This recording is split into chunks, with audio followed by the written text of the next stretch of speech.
इसी बीच कांग्रेस नेता जीतू पटवारी हमारे साथ इस समय फोन लाइन से जुड़ चुके हैं। सीधा उनका रुख करेंगे। बड़ी खबर है, बड़ी घटना है, महिला खिलाड़ी के साथ छेड़छाड़ हो रही है आपके राज्य में और आप सरकार को घेर रहे हैं। क्या बताएंगे इसके बारे में, बताइएगा।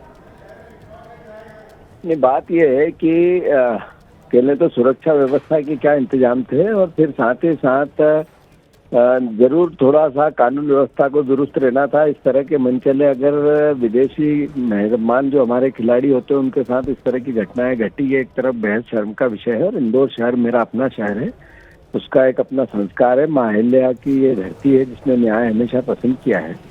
तो ऐसी परिस्थिति में जिस तरीके की घटना हुई बड़ी दुखद है और मैं मानता हूं कि इसमें किसी प्रकार का राजनीतिकरण या आरोप प्रत्यारोप का विषय नहीं है। ये विषय सिर्फ ओनली इतना है कि इस तरह के कानून का डर एक तरह से समाप्त हो गया लोगों को। ये हालात भारतीय जनता पार्टी ने बना दिए हैं, यहाँ की मोहन सरकार ने बना दिए। गृह मंत्रालय जीरो, कोई काम करता ही नहीं है। वो न पुलिस का कोई काम ऐसा बचा जिससे अपराधी डरे। ये सबके लिए ये सत्ता का, विपक्ष का या किसी दलगत की भावना नहीं हो सकती। हम सबके लिए शर्म का विषय है। जी बिल्कुल शर्म का विषय है। जीतू जी, इसके लिए आप किसको जिम्मेदार मानते हैं? सरकार को, पुलिस को, किसको जिम्मेदार मानते हैं? किसकी ये जिम्मेदारी बनती है कि महिला जो क्रिकेटर है उनको सुरक्षा दें? ऐसी जब घटनाएं घटती है तो स्वाभाविक है कि कानून व्यवस्था को लेकर सवाल खड़े होते हैं। पर चूंकि ये इंदौर में, मध्य प्रदेश में या देश में महिला खिलाड़ी, वो भी विदेशी महिला खिलाड़ी है, तो स्वाभाविक है कि हम सबके लिए चिंता का विषय है। इसमें हम सरकार को क्रिटिसाइज करें या पुलिस विभाग के लिए कुछ दो नेगेटिव भाव रखें, पर अल्टीमेटली सवाल खड़ा होता है कि सुरक्षा व्यवस्था में चूक कैसे हुई और इसकी जिम्मेवारी किसकी? इसके लिए आप सरकार से क्या मांग करेंगे? सफाई देनी चाहिए सामने आकर के? कुछ सरकार तो, हमारे मध्य प्रदेश की सरकार का कानून के नाम की कोई चिड़िया बची नहीं है। रोज अपराध हो रहे हैं और मैं समझता हूं कि मुख्यमंत्री, गृह मंत्री भी है, उनके पास कोई ऐसा हथियार नहीं है कि वो खुद ही किसी और आनंद और अभिनंदन में लगे हुए हैं। तो मैं नहीं समझता हूं कि, मतलब दुखद विषय है और सरकारी जिम्मेवार है। जी, तो आपका ये मानना है कि सीएम का कानून व्यवस्था पर ध्यान नहीं है और वो आनंद और दूसरे कार्यक्रमों में लगे हुए हैं, इस वजह से इस तरह के हालात बने हैं? 100%। इसमें तो जीतू पटवारी, कांग्रेस के नेता, ये आरोप लगा रहे थे कि सीएम को यहां पर, जिनके पास जिम्मेदारी है गृह मंत्रालय की, उन्हें फुर्सत नहीं है कार्यक्रमों में हिस्सा लेने से। इस वजह से यहां कानून व्यवस्था के हालात बिगड़े हुए हैं। इन सबके बीच बड़ी खबर आ रही है, तो मध्य प्रदेश में विदेशी मेहमान भी सुरक्षित नहीं है। क्या ये सरकार की जिम्मेदारी नहीं है? विदेशी मेहमान आते हैं, उनके साथ छेड़खानी होती है और इंदौर जो कि एक कॉस्मोपॉलिटन शहर बताया जाता है और वहां पर महिला खिलाड़ियों के साथ, विदेशी महिला खिलाड़ियों के साथ छेड़खानी होती है। भारत की छवि तार तार होती है और ऐसे में निश्चित तौर पर मध्य प्रदेश सरकार पर सवाल उठते हैं, जो कि अभी कांग्रेस के नेता ने उठाए हैं। और वाजिब है कि अगर महिला खिलाड़ियों के साथ खुलेआम छेड़छाड़ हो रही है, इसमें पूरे भारत की जो छवि है वो खराब होती है। हालांकि इसमें दावा यह किया जा रहा है कि उस आरोपी को गिरफ्तार कर लिया गया है, लेकिन ऑस्ट्रेलिया की महिला खिलाड़ियों के साथ जो छेड़छाड़ हुई है, अब सवाल यह है कि पुलिस की कार्रवाई में इतनी देरी कैसे हुई? देश की छवि धूमिल करने के लिए मोहन सरकार क्या जिम्मेदार नहीं है? क्या मध्य प्रदेश की पुलिस सुरक्षा नहीं दे सकती? क्या विदेशी मेहमान भी मध्य प्रदेश में सुरक्षित नहीं है? यह गंभीर सवाल है और मोहन सरकार को इनके जवाब देने चाहिए। इसमें हीला हवाली का आरोप जो लग रहा है वो इसलिए भी बेहद गंभीर है क्योंकि पहली बात तो ये कि हमारे वो विदेशी मेहमान हैं, अंतर्राष्ट्रीय क्रिकेटर हैं और जिस शहर में वो क्रिकेट खेलने के लिए आए हैं, जिस शहर में वो रुके हुए हैं, तो उस शहर की पुलिस की भी ये जिम्मेदारी बनती है कि उन्हें सुरक्षा का पूरा इंतज़ाम करना चाहिए। कम से कम जहाँ पर वो रुके हुए हैं या वो खिलाड़ी बाहर खुले में निकल रहे हैं तो निश्चित तौर पर उनका सुरक्षा का ध्यान देना चाहिए, लेकिन यहाँ पर ये नहीं हुआ। दूसरी बात, जब ये पूरा मामला सामने आया, जब जो टीम का प्रबंधन है उसने SOS करके जानकारी दी, उसके बाद पुलिस को भी ये जानकारी दी गई, उसके बाद भी काफ़ी समय इस आरोपी को गिरफ्तार करने में लग गया।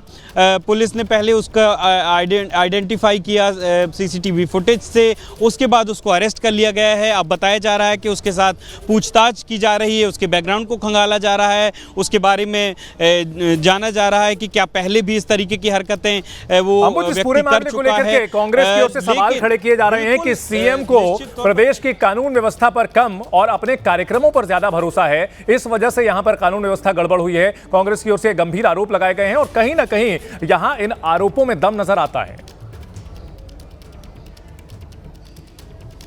जी बिल्कुल, देखिए कांग्रेस का ये जो आरोप है ये इसलिए भी है क्योंकि मध्य प्रदेश में मुख्यमंत्री मोहन यादव के पास ही होम मिनिस्ट्री भी है और लगातार जब भी विपक्ष कानून व्यवस्था की बात करता है तो मुख्यमंत्री जो कि गृह मंत्री भी हैं प्रदेश के, उन पर सीधा सीधा सवाल खड़ा होता है। और इस पूरे मामले में भी मैं आपको बता दूं कि इंदौर का जो प्रभार है वो खुद मुख्यमंत्री के पास है, मुख्यमंत्री गृह मंत्री भी हैं। तो ये जो विपक्ष जो आरोप लगा रहा है वो अपनी जगह पर सही है, पर फिलहाल ये जो पूरा मामला है ये शर्मसार करने वाला है। पूरा मामला जो है, जो विपक्ष जो आरोप लगा रहा है सुरक्षा व्यवस्था को लेकर के, लगातार जो विपक्ष ये सवाल उठाता है और विपक्ष लगातार जब सरकार को घेरता है तो कहीं ना कहीं ये सारे आरोप प्रत्यारोप राजनीतिक रूप में सिमट के रह जाते हैं। लेकिन जब इस तरीके की घटनाएं सामने आती हैं जहां पर प्रदेश और देश की छवि दांव पर लगती है तो निश्चित तौर पर ये बड़े सवाल भी खड़े होते हैं कि क्या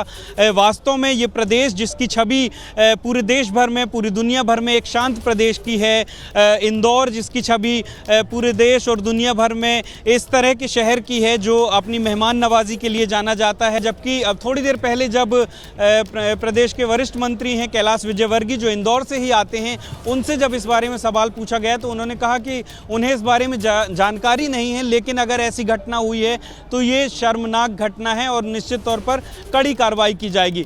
तो अभी औपचारिक कोई स्टेटमेंट सरकार की तरफ से नहीं आया है, अभी सिर्फ पुलिस की तरफ से स्टेटमेंट आया है कि आरोपी को गिरफ्तार कर लिया गया है और आरोपी से पूछताछ की जा रही है।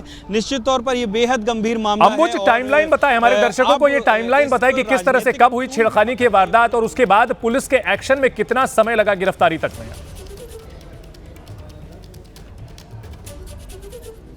जी देखिए, ये पूरी जो जानकारी निकल कर के सामने आ रही है वो ये है कि देर शाम बताया जा रहा है कि डिनर के बाद ये दोनों खिलाड़ी अपने जिस होटल में रुके हुए थे उस होटल से बाहर एक कैफ़े की तरफ वो लोग पैदल ही चल कर के जा रहे थे जिस वक्त ये घटना घटी।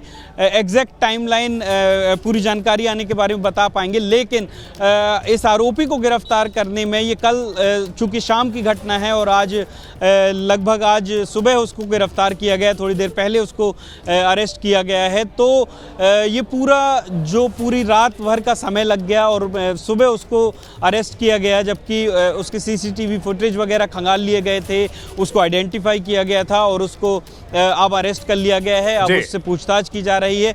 तो इसमें पूरे मामले में हीला हवाली का भी आरोप लग रहा है। इन सब को लेकर इस घटना पर मध्य प्रदेश के कैबिनेट मंत्री कैलाश विजयवर्गीय का बयान सामने आया है। उन्होंने कहा कि आरोपी पर कड़ी कार्रवाई की जाएगी।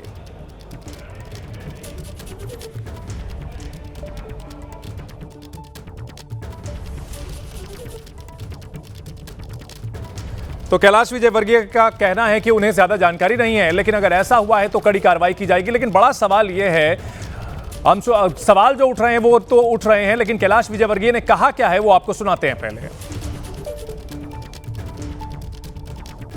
अगर ऐसा हुआ है तो शर्मनाक है और जिन्होंने भी की है उसको कड़ी से कड़ी कार्रवाई कीजिए। मेरे को अभी आपने बताया, मुझे इसकी जानकारी नहीं थी, पर अगर ऐसा हुआ है तो उनके खिलाफ कड़ी कार्रवाई की। जिसने भी किया है उसके खिलाफ कड़ी कार्रवाई होगी, क्योंकि देश के सम्मान के बाद। ठीक है, कार्रवाई की जाएगी, लेकिन बड़ा सवाल यह है कि भारत की छवि जो अंतर्राष्ट्रीय बाजार में, अंतर्राष्ट्रीय समुदाय में खराब होगी, भारत की जो छवि बन रही है उस पर बट्टा लगा है, इसकी जिम्मेदारी किसकी बनती है? प्रदेश में जो सरकार है, सरकार के मुखिया हैं मोहन यादव, उनकी जिम्मेदारी बनती है। गृह मंत्रालय उन्हीं के पास है, ऐसे में उनकी जिम्मेदारी बनती है। और हमारे सहयोगी अंबुज ने जब बताया कि इंदौर का प्रभार भी उन्हीं के पास है, ऐसे में उनकी जिम्मेदारी कई गुना बढ़ जाती है। गिरफ्तारी होने का दावा है, लेकिन कार्रवाई में जितना समय लगा वो कहीं ना कहीं सवाल खड़े करता है। और इन सब के बीच मध्य प्रदेश की ही नहीं, भारत की छवि भी खराब हुई है, क्योंकि ये जो महिला खिलाड़ी हैं ये भारत में छेड़छाड़ का शिकार हुई हैं। शाम को बाहर निकली थी अपने होटल के बाहर और वहां उनके साथ छेड़खानी हुई है। ऐसे में सवाल उठ रहे हैं मोहन सरकार से, जो एबीपी न्यूज सवाल पूछ रहा है कि क्या मध्य प्रदेश में विदेशी मेहमान भी सुरक्षित नहीं है? क्या मोहन सरकार महिला खिलाड़ियों को सुरक्षा का भरोसा नहीं दे सकती? क्या मध्य प्रदेश की जो पुलिस है वो सुरक्षा नहीं दे सकती? पुलिस की कार्रवाई में इतनी देरी कैसे हुई? पुलिस का जो इकबाल है उसको कहीं ना कहीं ये चुनौती है। देश की छवि धूमिल हुई है और क्या इसकी जिम्मेदारी मोहन यादव सरकार की नहीं है? क्योंकि मध्य प्रदेश एक शांत प्रदेश माना जाता है। यहाँ लोग जो है वो काफी हॉस्पिटैलिटी के लिए जाना जाते हैं।